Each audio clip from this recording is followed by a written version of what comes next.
Magandang hapon po sa inyong lahat. Ako po si Janine Cruzet, ang inyo pong host na, sa ating pong episode ngayong hapon na ito. So maraming salamat po sa mga taga-inclinasyon team, sa ating pong si Teacher Aisen, ating pong captioner, ang ating pong technical support assistant po ngayon na si Dave, special mention, at yung iba pong ka-inclinasyon team na bumubuo po ng programa na ito. Maraming salamat po sa inyong oras at pakikilahok po sa programa.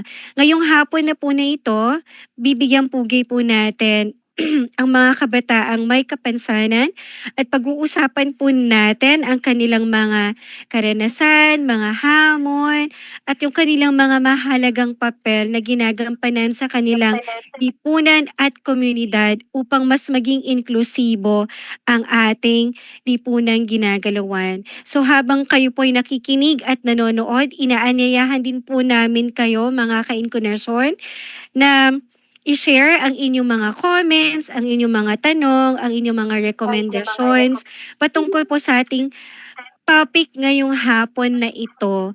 So, naniniwala po kasi ang inkarnasyon na ang inyong pong mga boses ay mahalaga rin pong parinig. So, bilang pagpapakilala po ng ating mga panauhin na mga kabataang may kapansanan, tinatawagan ko po si Sir Ranil. Sir Ranil. Maraming salamat, Miss Janine. Huwag na lang, sir. Ranil na lang. Okay, No? So, ating mga views sa ating mga followers dito sa Inclination. Actually, Miss Janine, no, we are celebrating the International Day of the Youth. No? Kaya sila yung ating panauhin, no, para mabigyan din natin ng pagkilala ang mga papel na ginagampanan ating mga kabataan at kung gaano kahalaga no, sa pagsulong ng pag-unlad ng ating bahay. So, yung ating unang guest no, ay galing pa siya sa Bicol Region, no, sa Sorsogon City. No, walang iba ay si John Lab Derla. No, isa siyang youth facility ng Sorsogon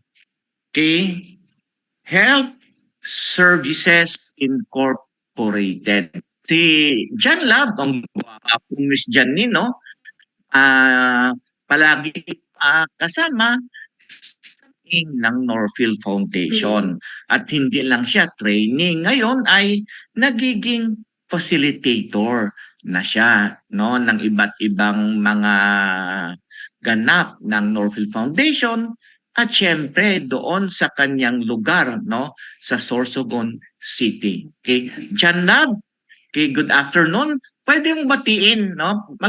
Batiin mo nga yung mga fans mo sa Bicol. Pwede mong batiin sila ng Bicolano, John Lab. Just marahil na hapon po sa Indogabos. I'm from Sorsogon City po and I'm John Lagsibula. And thank you po for inviting me this afternoon po to be part of Inclination po. Wow, thank you, John Lab. I'm sure proud no si Ma'am Ma'am Alma bumubuo ng Spain. No? Sige. Maraming salamat no and welcome John Lab sa ating palatuntun hapong ito. Miss Jan, no, yung ating guest, no? Kung saan bang guwapo, ito naman, no?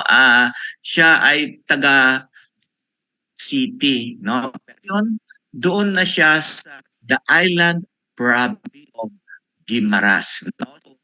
Sa amin, no? Siya si Inday Judy, no? Si Judy Marie Aro, no? So, Inday Judy, tandaan niya, Miss Janine, binigay niyang picture ng graduation. No, I think na siya ng psychology. Siya ngayon ay nagtatrabaho sa Immaculate Heart of Mary Academy sa Guimaras. Okay? Hindi, batiin mo naman yung ating fans sa Bacolod at sa Iloilo, yung mga hiligay non-speaking. Okay, maayong ugto sa inyo nga tanan. Ako si Jody Marie Bernadette Arroyo. It is an honor to be here today, invited with all of you, and yes, that's all. Thank you.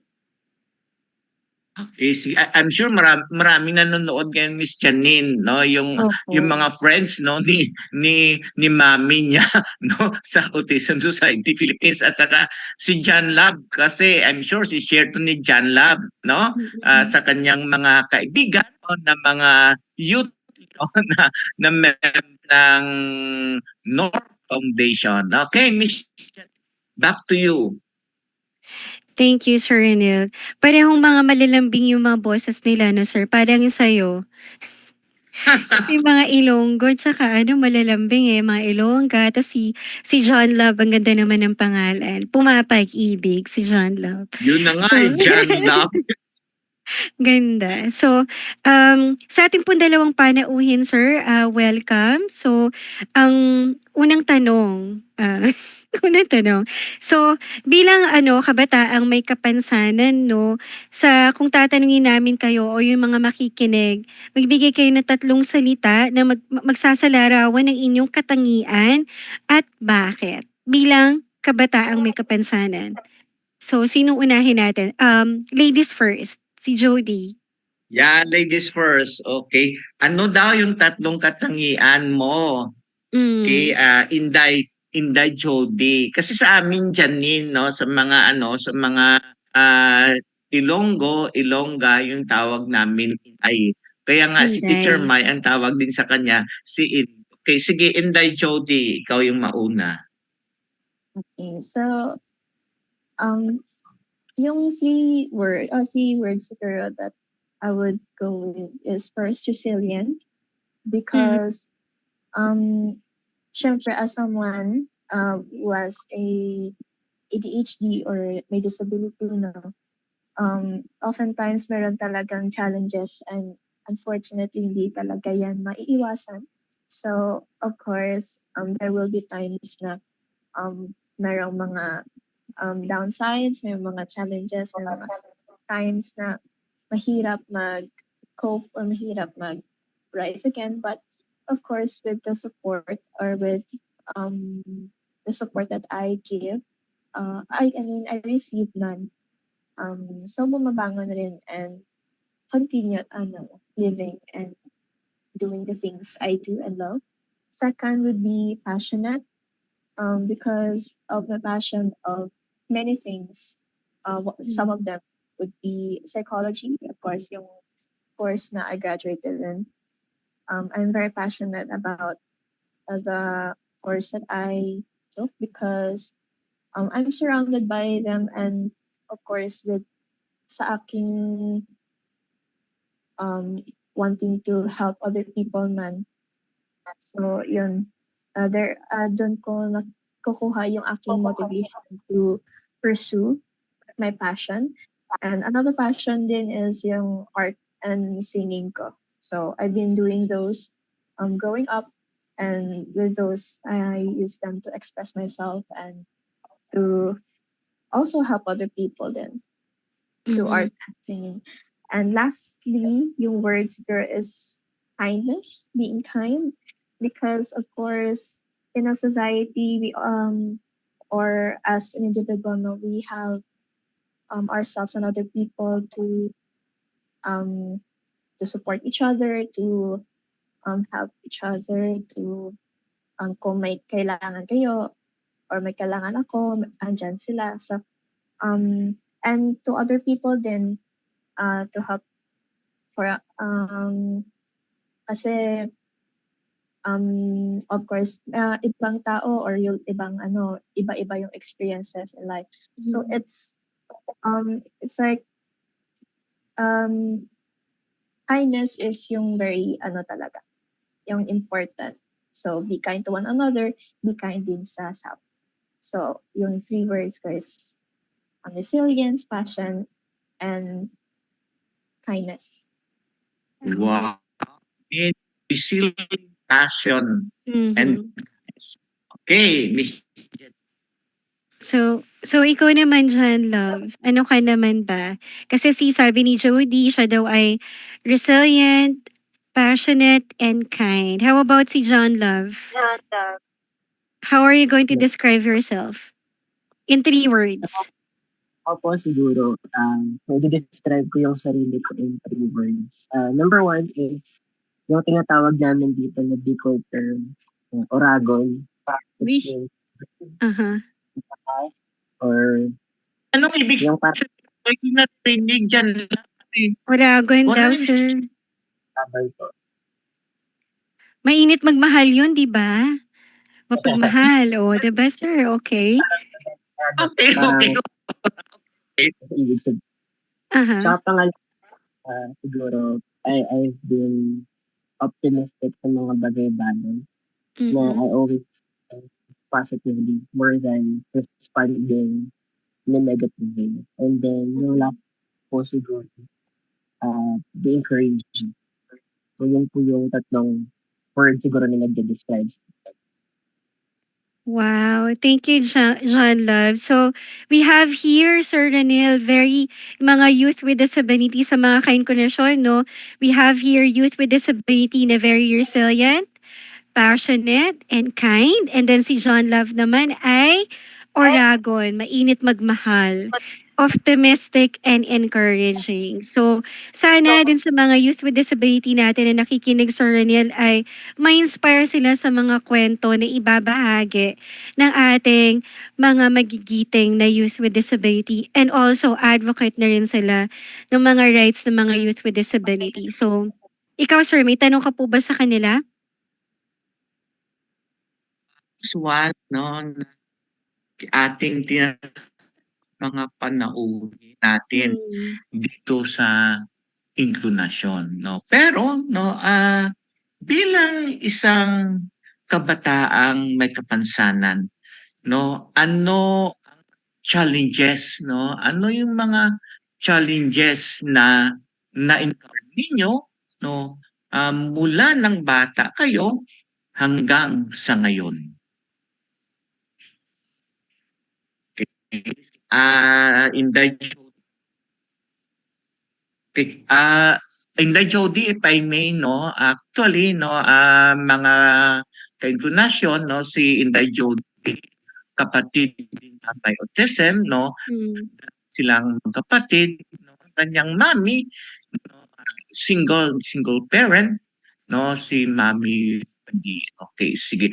So then, no, sa situation sa family, no, Inday Jody, ano yung mga challenge, no, na iyong naranasan ang ikaw ay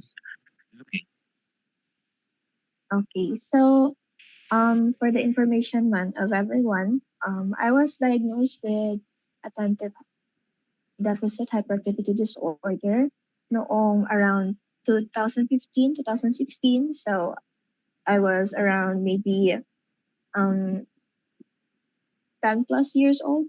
So growing up, it was very new with me, no?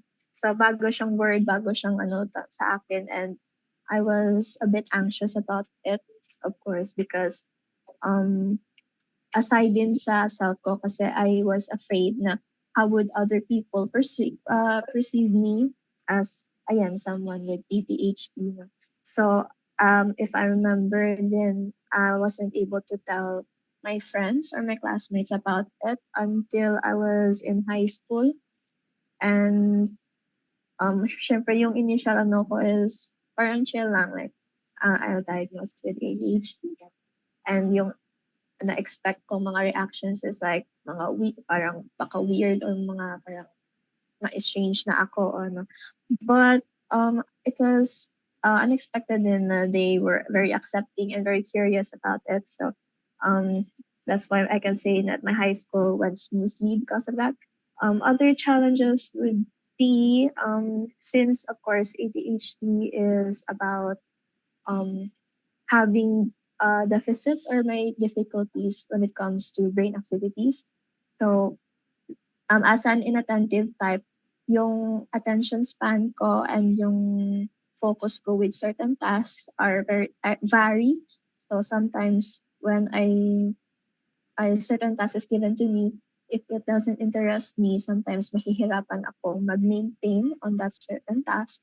So especially when it comes din sa school activities or school tasks, I find it difficult to maintain it, and it would lead me to ma-delay yung deadlines na ipapasa ko. Yung other times din, yung quality ng aking work is not that good, or hindi siya quality ko. And so yung nare-result siya into low scores or not very best results. So those are one of the challenges din when it comes to schoolwork, and when it comes din sa lessons. So if I find this subject very difficult for me, or I find this subject not very interesting for me, I find it hard to focus at all. So I get easily distracted, and it is not the like usual na na-distract ako ganyan. It's a different kind of distraction which really alters my way of doing things, and it also affects my functioning as well sa aking mga sa house. So ganyan. So yung brain ko won't cooperate with me. So basically it's that. So yeah, yan yung mga Miss Janine, Yes po. characteristics ng persons with Mm.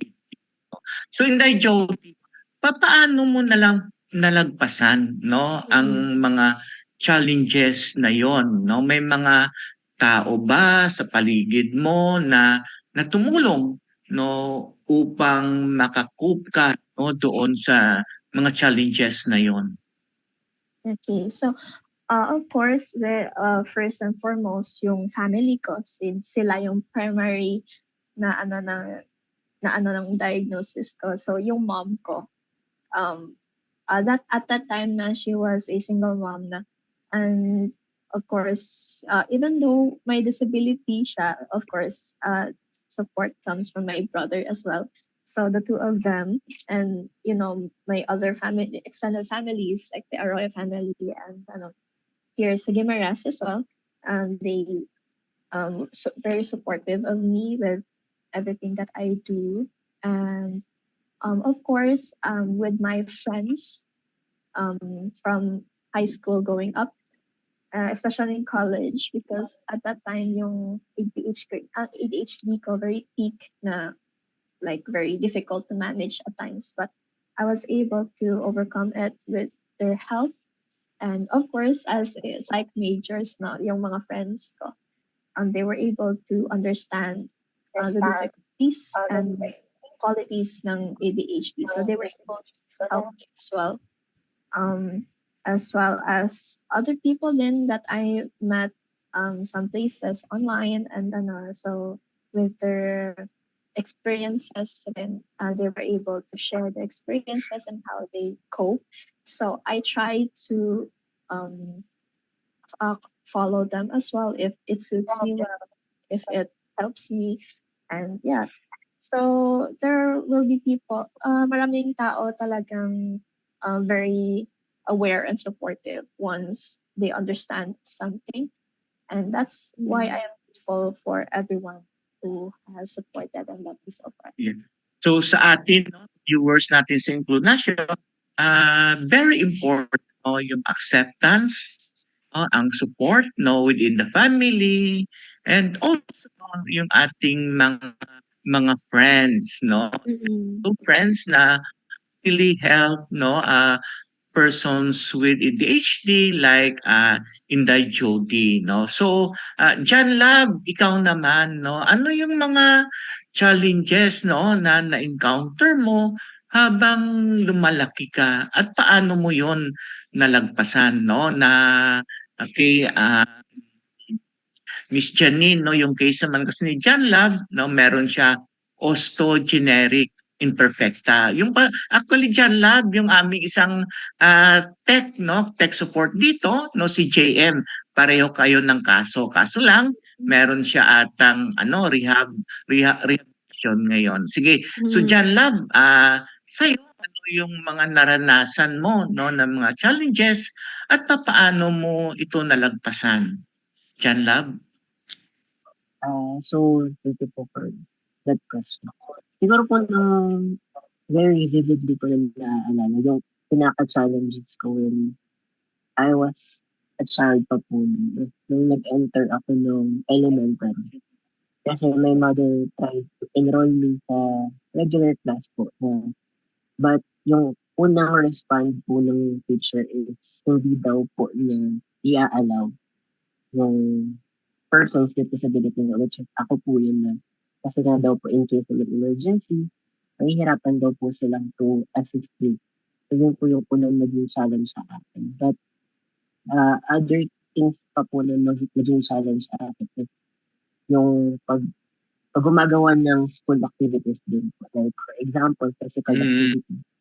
Instead of allowing me to join yung mga kaya ko din pong gawin, they try to limit me kasi nga po na because of my disability. So yun po yung parang na-highlight more than yung kakayahan ko to participate in a certain. So kung paano ko po yun nalampasan, yung kagaya po nga ng sinabi ko kanina, isang characteristic ko po is I've been optimistic with when it comes sa mga ganung challenges. So hindi ko po siya tinitingnan as something that will discourage me, but I see it as something that will or something that will help me na mas ma-improve ko pa, na mas mapakita ko pa po yung kakayahan ko. Una bilang isang estudyante, and of course, bilang ano din po, bata po at the time. And of course, with the support of my family, especially po yung parents ko, they are very supportive, especially sa pagpunta ng eskwelahan. Kasi nung grade 3 din po ako, via culture din po nila ako yung mahatid. So, every afternoon, tinutulak ko nila ako through wheelchair para po maka-join lang din ako ng pagpasok sa eskwelahan. And then they also pick me up after the school. So, very supportive din po sila dun. And of course, may mga friends din po ako when I was elementary and even in my high school. And then, siguro po masasabi ko na I'm fortunate enough that the people around me are very understanding sa kung ano yung sitwasyon ko, and they always make sure na kung ano yung kailangan kong assistance, they also provide it. So, Mm. that's how I cope nung hanggang ngayon pa naman po. So, hanggang ngayon, I'm thankful for the community that I have, especially the organization with CISP as well as the North. So makita natin, no, sa sharing na panauhin, no, Miss Janine, no, ang Mm. kahalagahan, no, at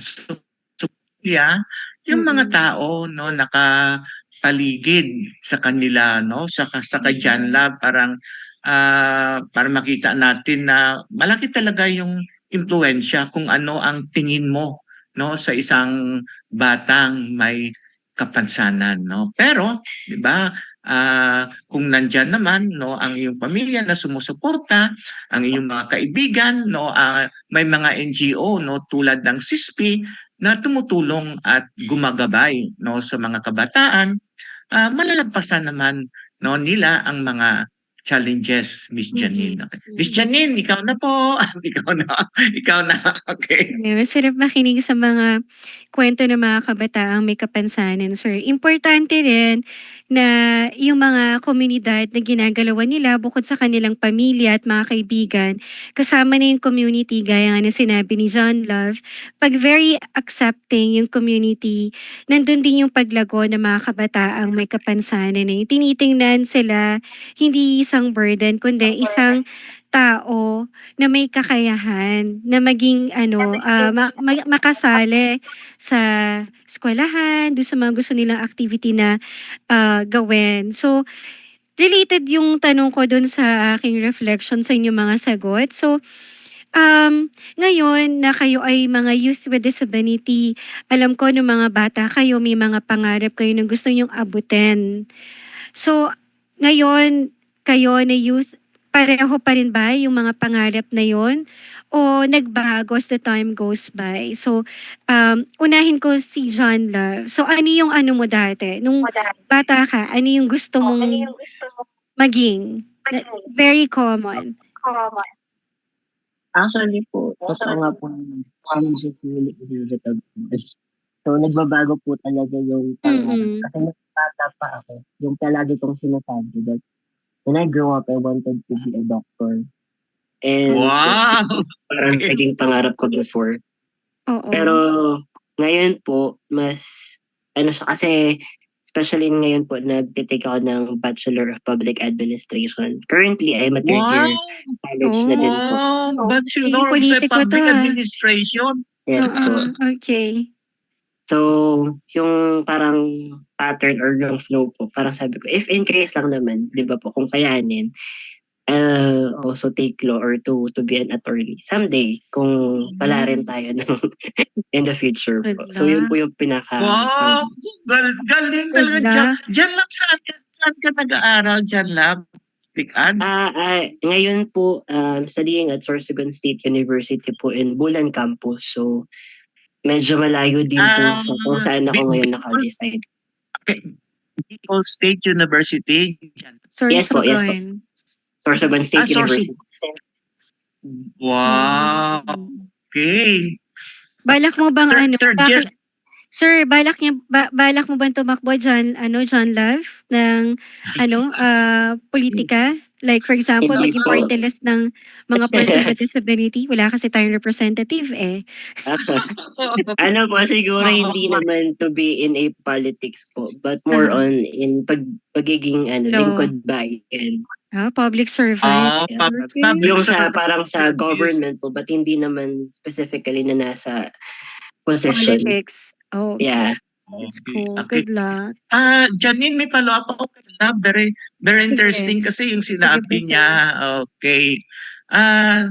Naka-influence ba no sa iyong pangarap, no? Yung mga training mo no na ibinigay ng CISP at mga training no na nadaluhan mo sa Norphil. Paano sila if ever nakapag-influence no sa iyong pangarap sa ngayon?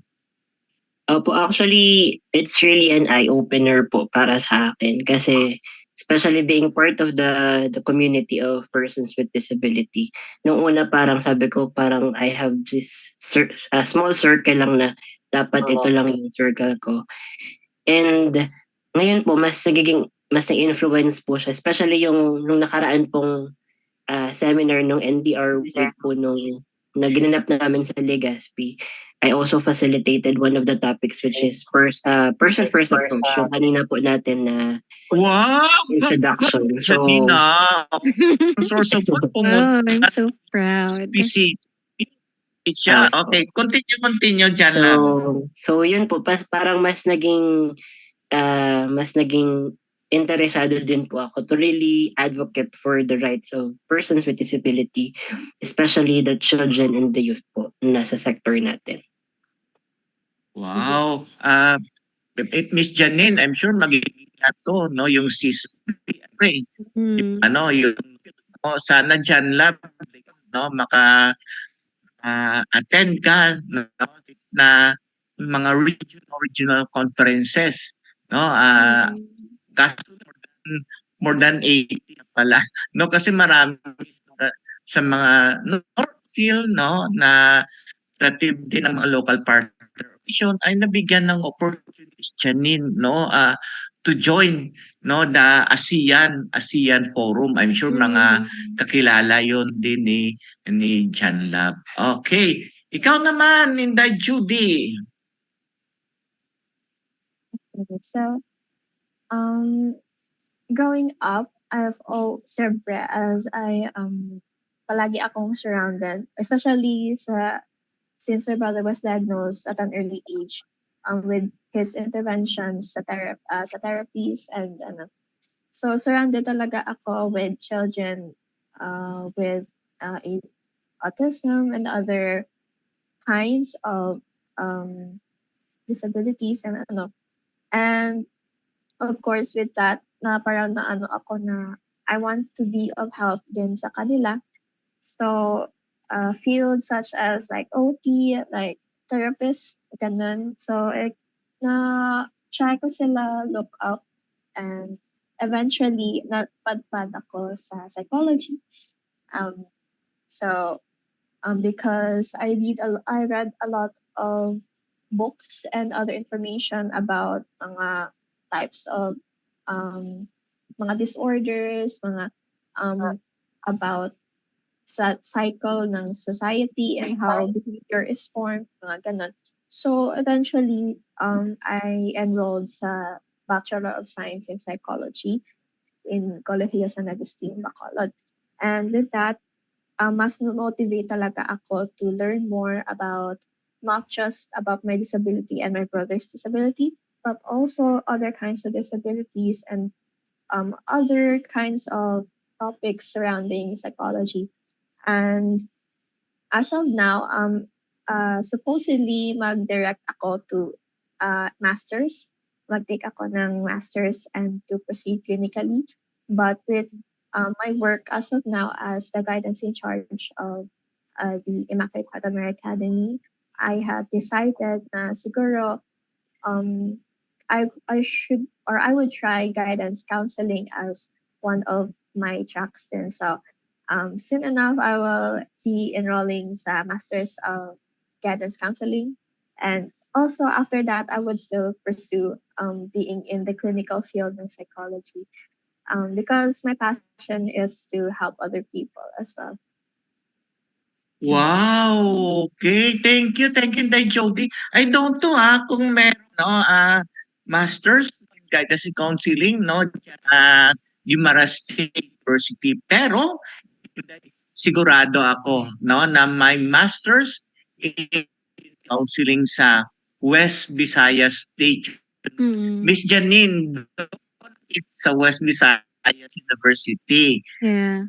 Diyan sa Iloilo. So alam ko na merong masters in guidance in counseling at ang sa mga taga West Visayas State University, proud of my university. Palagi din 'yon nagtatap sa mga board exams ang West Visayas State University. Okay, some more Miss Janine. Ay, Miss Janine, follow up lang pala ako kay Inday Jody. Okay. Sige po. Ito ang kakaiba kay Jody Jody, ano ang iyong naranasan growing up with a brother with autism? Papaano ka nag kasi ikaw may PhD at ang iyong younger brother ay meron siyang autism. Miss Janina sa ating mga viewers ang kanyang kapatid ngayon nagtatrabaho sa Jollibee, regular employee Miss Janine ng Jollibee. Anyway, it's another topic siguro na pag-usapan about men, Miss Janine, okay? Back to you, in the paano ka bilang PhD sa iyong kapatid at siya din papaano niya siya nag-adjust sa iyo? So, of course, since different yung disabilities naming dalawa, different din yung needs and yung mga management or mga namin. So, growing up, of course, siya yung mas naunang na-diagnose than me. So, as an older sister, yung role ko talaga is to help take care of him.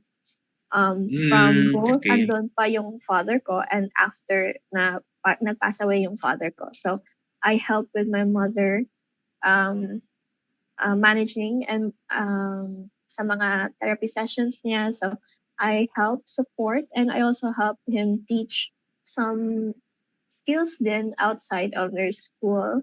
And of course, after I was diagnosed, we had different ways of how to cope. So, since siya yung, nasa therapy siya, so he has his own way of managing his autism and other needs. Meanwhile, sa akin, I was still exploring. And of course, with the help din ng mother ko. So I was able to overcome it as well. And even though, of course, meron kaming times na, syempre, siblings, nag-aaway kami. Kasi may mga disagreements and yung sometimes, of course, since hindi, yung mga out of the blue na mga out of their routine sa mga individuals with autism, no. So doon kami nagkaka-disagree and nagkakawatak-watak yung family namin. But of course, with much understanding and we get we get closer again and ma-understand ko siya more now. I am in this field naman and ayan. So it's all about support kasi we have each other. Syempre as siblings, we only have each other and of course outside din yung community and yung family namin. So hindi rin kasi of course hindi rin nila na-see as like mas priority yung brother ko and but I am also a part of the family din. So equal din yung treatment and yung sa amin dalawa. Thank you. No, thank you for sharing, no, Jody. Mm. Miss Janine, Yes, sir. So, yeah, you have question. Nakakatuwa pong marinig sa mga panauhin natin, mga kainklinasyon 'no. Despite of their disability, hindi sila tumigil mangarap at hanggang ngayon ay sinisikap nilang maabot yung kanilang mga pangarap na yun as much as they can and in the best way possible. So, ang tanong ko sa mga guests natin with disability na youth ay ano kaya yung sa tingin niyo na stereotype na paniniwala ng lipunan na naranasan niyo, as youth with disability na mali, na sa palagay niyo gusto niyo na mabago? So, ikaw, John Love, ano yung stereotype na paniniwala diyan sa lugar niyo sa Sorsogon? Pagka ikaw ay youth with disability, ano yung tingin ng community at gusto mong baguhin? Yes po. Siguro po yung pinaka nakikita kong stereotypes po with regard sa mga person with disability is una yung if you're persons with disability, you don't have the capacity to participate. You are not included especially in decision making, not only sa mataas na posisyon but even locally. Lalong-lalo na po when it comes in formulating policies po. And then parang walang decision making. Parang ganun po yung pagtingin ng tao na, PWD yan. So dapat, kasi more on tokenism po yung isa kong problema when it comes dito sa LGU namin na, oo, may ayuda pero wala talaga yung as in empowering the children and the youth with disability. Especially when it comes sa community po namin na parang hanggang dito na lang kayo. So dapat, sige, tutulungan namin kayo but not in a certain level na parang mag-grow po yung kami na mga kabataang may kapansanan.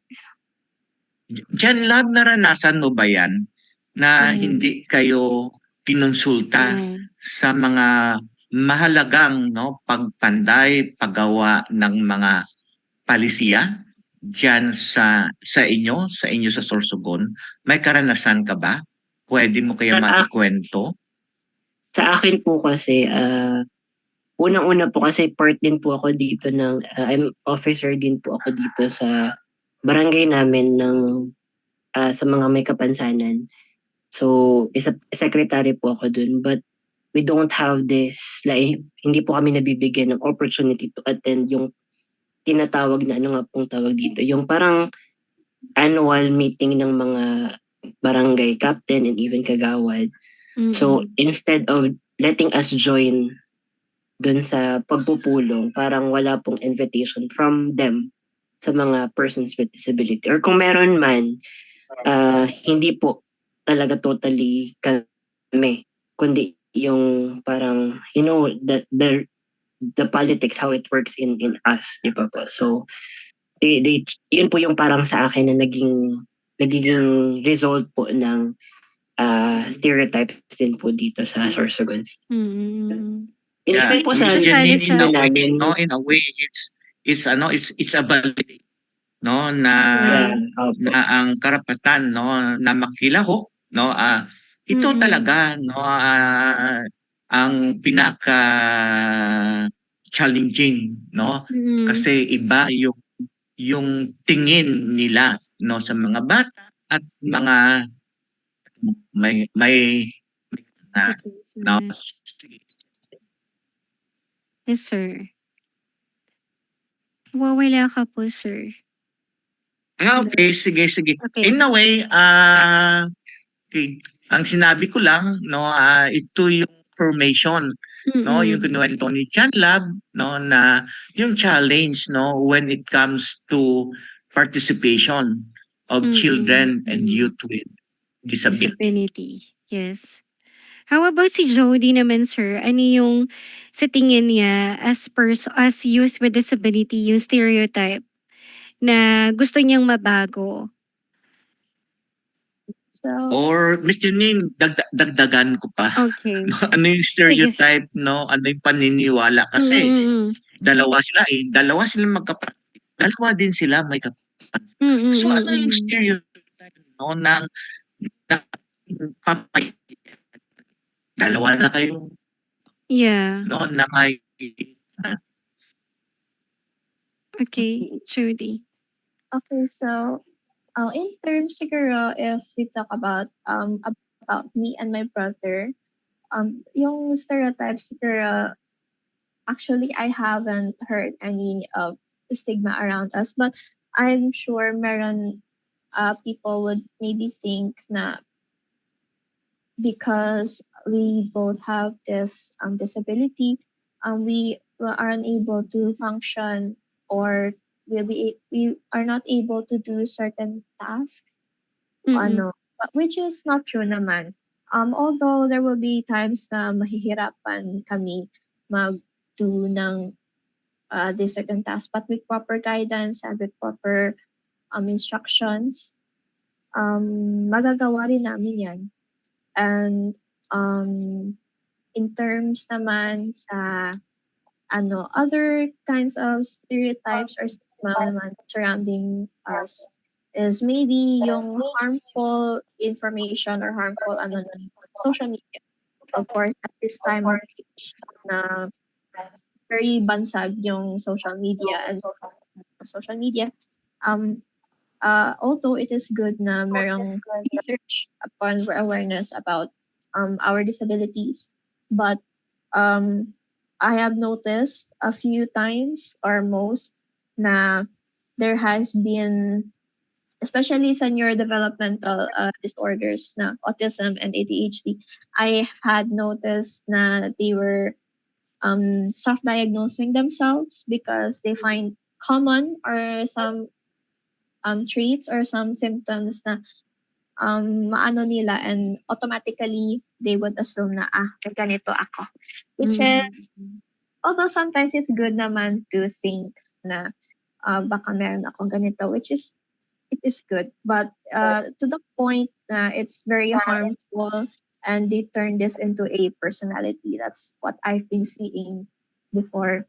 And they turned it into a personality and don't do further research about it, and they don't have the appropriate diagnosis about it.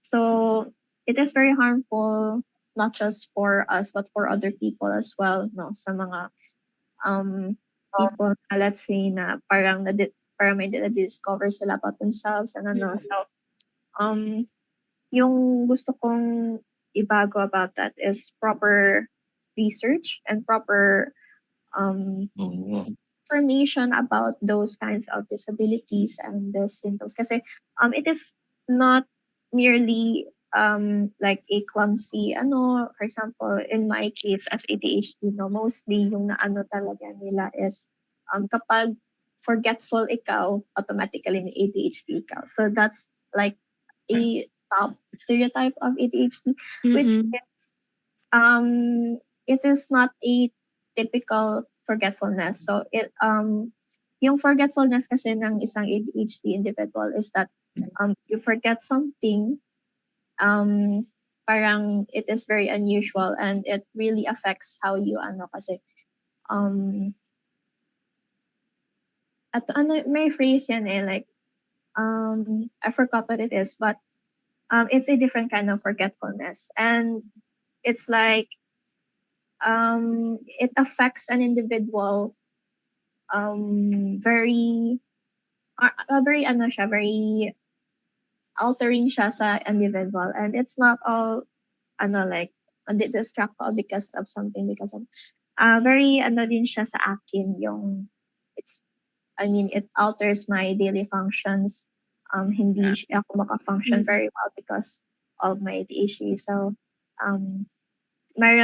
that's the downside of having a disability then. That's why it's called a disability, because they can ayan, may certain ka na hindi mo magawa. And yan, that's all I can say na I hope na people would do deeper research about something, and it as much as it is good then to like mag-research and na baka meron akong tendencies na ganito. But let's not make false news or false information about Okay. deepen sa So, Miss Janine, bawal yung fake news. Dapat naka-anchor talaga sa katotohanan. Yes. yes. Bawal mag-assume. Don't assume, wag maging asumera or asumero. Yeah, ikaw Hindi, sir, may Jody, tanong ka po. Sana, Jody, na sana more pa yung mga research, no, para scientific, no, yung ating mga pasihan. At Such awareness bawal is important. asumera. Medyo malapit na tayo. Oo. Maganda Janine ang relate mo no na mga questions, no. So yung ito yung tanong, no, kung mabigyan kayo ng pagkakataon Yun. usap ang isang politiko, no, sabihin nyo sa kanila. Okay? Janab, kausap mo dyan, no, ang inyong famous na senador dyan, bawa, no, Oo. ano, at gobyerno. Ano yung gusto mong sabihin sa kanila, Janlab? Ano po, siguro, isa sa mga dapat bigyan or kung makakausap ko man tong isang politiko, siguro mas bigyang diin hindi lang po sa pag implement ng mga projects sila, but more on how they can let the people, sabi nga po diba, with nothing about us without us. So, mahirap po na gumawa ng mga pulisiya na hindi na bibigyang halaga ang boses ng mga persons with disability. So, mas bigyang tuon, bigyang pondo kung dapat. Especially, we have very unlimited resources for persons with disability din po sa ating bansa. So, dapat bigyang pansin din po yun. And platform. Kasi without support and the platform, wala din pong ma-echo sa other people, sa ibang tao. And even those people na willing din to support us internationally. So it's important that we give them the enough platform and voice na para mas mabigyan po sila ng halaga sa ating society. Wow, okay. Janlab, no, si Ate, maraming beses kapag-participate internationally, no. Pero Ate Janine, no, pag makita mo, pag nakapunta ka na ba ng Sorsogon, Ate Janine? Hindi sir, sa Naga lang ako nakarating sir. Sa Naga lang, okay. Imbitahin tayo ni Janlab sa ng Sispi, Sure. no. Miss Janine ang kanila. Ano ba yun? Probinsya ninyo?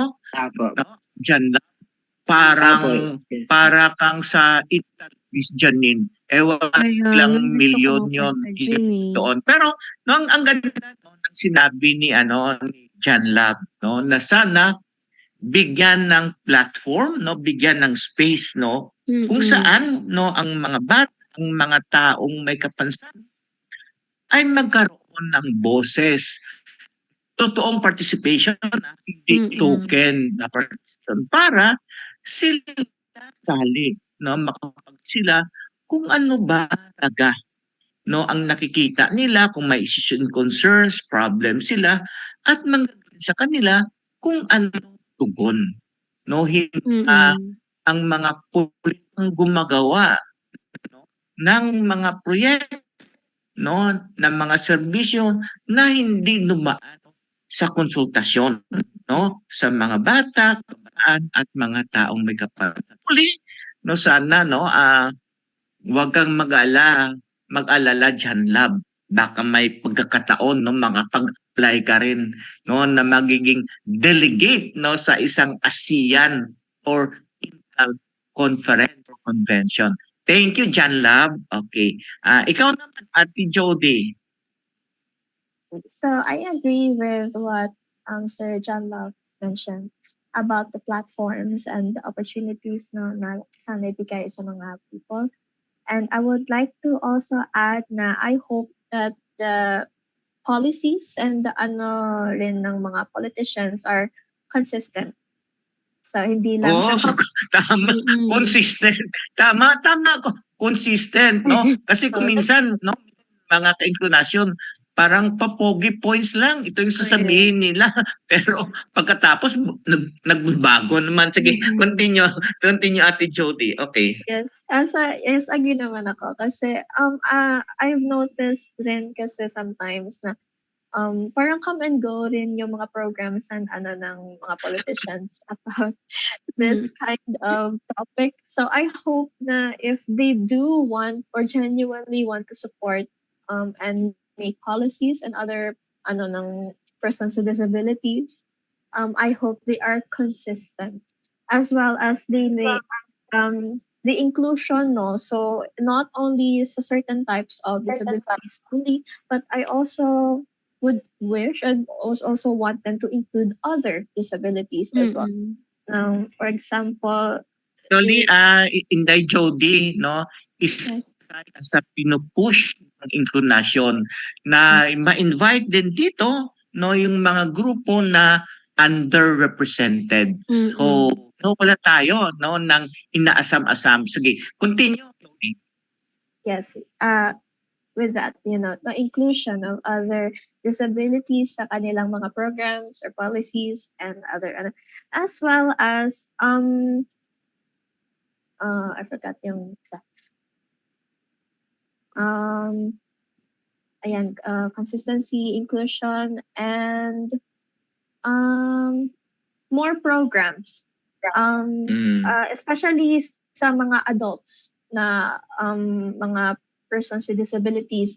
As syempre yung adults natin, this is the stage or the ano wherein if makaya they can work and ano maka-earn din. So I hope they would also give opportunities to adults, persons with disabilities para ano rin sila maka-earn somehow. Even if it's something like within their capacity rin. As long as become productive din sila sa society and para ma-discover and ma-express din nila yung kanilang mga hidden talents, maybe yung mga uh, mga skills nila. Because everyone is able naman to do what they can. Yeah. Ganda na, no, ni Inday Jody, Yeah. is Janine, no, Mm. bigyan din ng pagkakataon ang mga adults with disability. Disability. Yes, sir. Ipa-follow up ko na lang 'to kasi wala na tayong panahon, no? Yun po na Mm. yung tinatanong, no? Kailan ba? Miss Janine, ako na yung tanong Sige sa po, ikaw na kanya. po, sir. Okay, good. Okay, Kayo po, sir. sige. Okay. 5 years from now, no? Given the situation, no, ng mga youth disabilities, no, 5 years from, ano ang iniisip niyo? Anong nakikita na sana mangyari sa mga kabataan may kapansanan? Okay, Jan Lab. Siguro po para sa akin, 5 years from now, I hope and I really pray that 5 years from now, the Philippines is inclusive. Mm. Meron pong accessible na mga, especially ngayon, nakikita naman natin yung mga daanan na hindi talaga accessible. Madaming budget for DPWH but walang walang magandang accessibility, especially for the transportation and education. Mas Yes. mahalaga din po na mabigyang diin, na mabigyang halaga din ang kabataang may kapansanan, na mabigyan ng sapat na edukasyon and well-capacitated teachers din po dapat when it comes to education. And ano pa bang dapat natin? Hindi lang din po siguro yung pagiging accountable din po dapat ng and responsible ng bawat isa, not only the politicians but even us persons with disability. Yes, we have the right but we also have to understand that we have the responsibility to uphold the right that given to us. So yun po ang nakikita ko or na-envision ko 5 years from now, and I hope that we can participate more and be more mag-empower din ng other children with disability. Yun po. Miss Janine, sinasabi ko to, ewan ko kung narinig to ni Jan Lab nung nagle-lecture ako parati. In every right, there is a corresponding responsibility. True. Sige, pakinggan natin si Inday Jody. Ikaw naman, Inday Jody, 5 years from now, ano ang ini-envision mo sa mga Filipino youth with disabilities? So, 5 years from now, I think I would envision more professionals in the field. Kasi I also noticed na parang limited din yung accessible professionals sa mga ganitong mga and I hope from then on more na rin mga professionals and doctors and din. As well as I agree with Jan Love with the mention of accessible roads and kasi with the projects na ang daming projects na ginagawa ng ating mga I also hope they also include inclusion din yung needs ng mga ibang individuals with disabilities, as well as proper education and more and more awareness of of other people with not only some certain disabilities but also other disabilities din. So spread kindness and support to one another sa society. And I know there's more to envision, but yung mga more on accessibility and responsibility as Jan Love mentioned, and awareness. Yan. Thank you, Inday Judy. Miss Janine, it's 3:58 already. Okay. Dave, can we share yung PSA bago yung reflection ni Sir Reniel? Lumabas sa TV screen, text, public service announcement, kasama ang makulay na logo ng Inclinasyon, kasama caption para sabing Ang Inclinasyon ay isang online platform para sa pag-aadvokasya ng karapatan ng mga taong may kapansanan. ipinakita, partner logo at caption para sa bingi. Nagsimula ito noong June 2020 sa kasagsagan ng pandemic sa tulong ng Philippine Coalition on the UN Convention on the Rights of Persons with Disability, INET Philippines, CISO Channel, Dorfel Foundation, kasama ang ibang mga disability rights advocates. Ipinakita, paglalarawan ng grupo ng taong may kapansanan.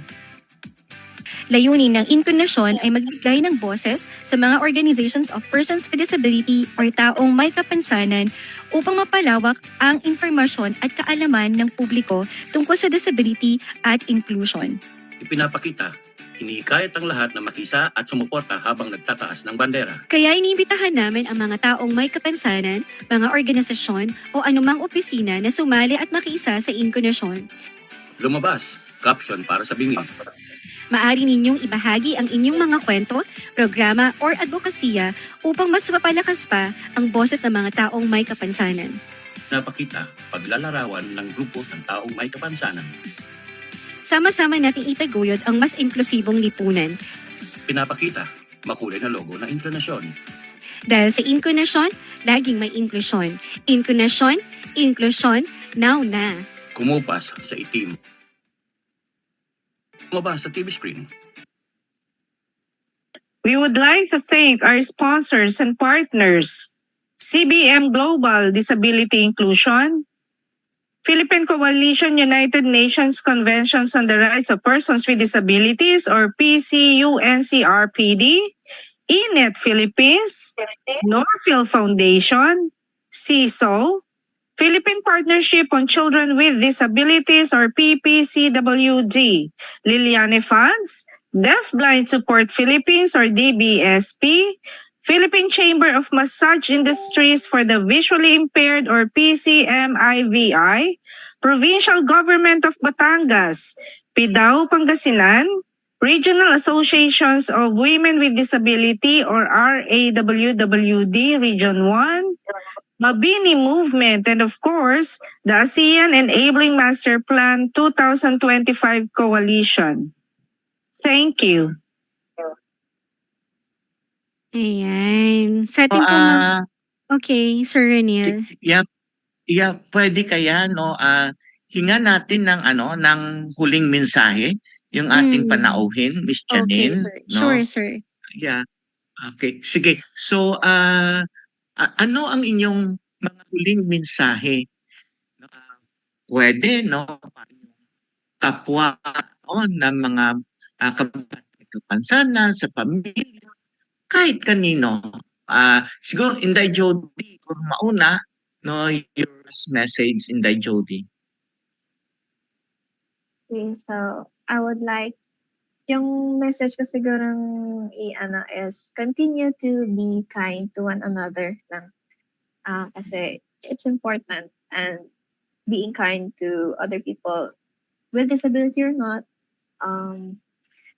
it maka-help talaga yan with continuing life. And ayan, I am very thankful din sa opportunities that I have received, especially this one. I am able to express myself and to learn more from others. And also, siguro, continue to spread awareness, not just sa other people, but to ourselves then, to be aware of ourselves, and to be careful of sa mga actions natin and as well as to learn more about ourselves and other people. Okay, thank you. Yeah, Jan Lab. Yes po. Siguro po ang last message ko is muna sa persons with disabilities, sa mga children and youth, and even sa mga adult po, no, persons with disabilities. One is keep on dreaming hanggang maabot niyo po yung pangarap niyo. And wag niyo pong hahayaan yung mga barriers na mahadlangan, or wag niyo hayaan na yung mga kakulangan natin or yung mga hadlang ng buhay natin is ma-stop tayo ng mangarap. Pangalawa po is the parents and the community that we are in right now, yung mga involved po to support the support system. Keep on supporting those people, especially with those person with disability po, kasi the support system is very important for the para mas ma-encourage po na maging parte or to participate in the community po. And then lastly po, yung ating mga other duty bearer, especially the politicians and even the government and even sa mga NGOs po, keep on fighting po with us. And alam natin na madami pang pagdadaanan ang sabi nga malayo na pero malayo pa. So, yun po ang ano natin sa ating mga messages dun sa mga tao po. And of course, thank you po kay Ma'am Janine, Sir Ranil, and even kay Kuya Dave, and even to the whole staff of Inclinasyon, as well as shoutout ko na din po sa aking nanonood po yung sila Ma'am Agnes, and even the Norfil family po. Thank you for supporting the persons with disability po. Maraming salamat. Thank you, Dave. Ikaw, Sir Ranil, what's your message? Maraming salamat sa ating dalawang panauhin. Sinasabi na ang kabataan ay pag-asa ng sinabi kanina no ni Inday Jody no. First of all, we need to be kind to each other no. Ang sinasabi ko parati, let's build bridges. Let's not burn bridges. Marami tayong kaibigan, tayong network, mas madali ating ninanais na bago sa lipunan. So, sa ating pagdiriwang ng International Youth Day, no, sana no, patuloy na kilalanin ng buong daigdig no, ang kapasidad, ang maitulong ng mga kabataan no, may kapansanan no, sa pagbabago na magiging no, mas kinder, no, friendlier, no, at accepting and inclusive no, ang ating pamayanan. Maraming salamat, Miss Janine. Yun. So, sa akin naman po bilang huling mensahe po para sa ating mga panauhin ng mga youth with disability. Saludo po ang Inclinasyon sa inyong katatagan, sa inyong kalakasan at katalinuhan, sa pagpapatuloy ng inyong advokasya na maisulong ang inklusibong komunidad, hindi lamang para sa mga youth with disability, especially for people with disability. Sinabi nga nila, sir, we should not consider people with disability or youth with disability as beneficiaries of the programs. We should consider them as partners, implementers, creators, and decision makers. And also, their voices and their dreams and even their live experiences matters. Inclusion is not just about giving them a seat at the table, but it's all about giving them a voice that shapes what's really happening at that table. Let's continue to create a space for people with disability or youth with disability that their voices can be heard, that their presence can be seen. Let's continue to build the future where youth with disability can really say, I am seen, I am heard, I have a power to create a future, good future for the people with disability or even for the Filipinos, and also have a power to, sir, power to make a difference, and make a space that, people with disability can really enjoy their full capacity, their potentials, and also their freedom to live a life na full of opportunities. So, let's also build a future. Yung mga youth with disability natin ay no one is left behind. Because sa Inclinasyon, naniniwala kami na lahat ay kasali, lahat ay kasama. Dito sa Inclinasyon, ang inklusyon ay posible. So, Inclinasyon, inklusyon now Yun, na. na Yun.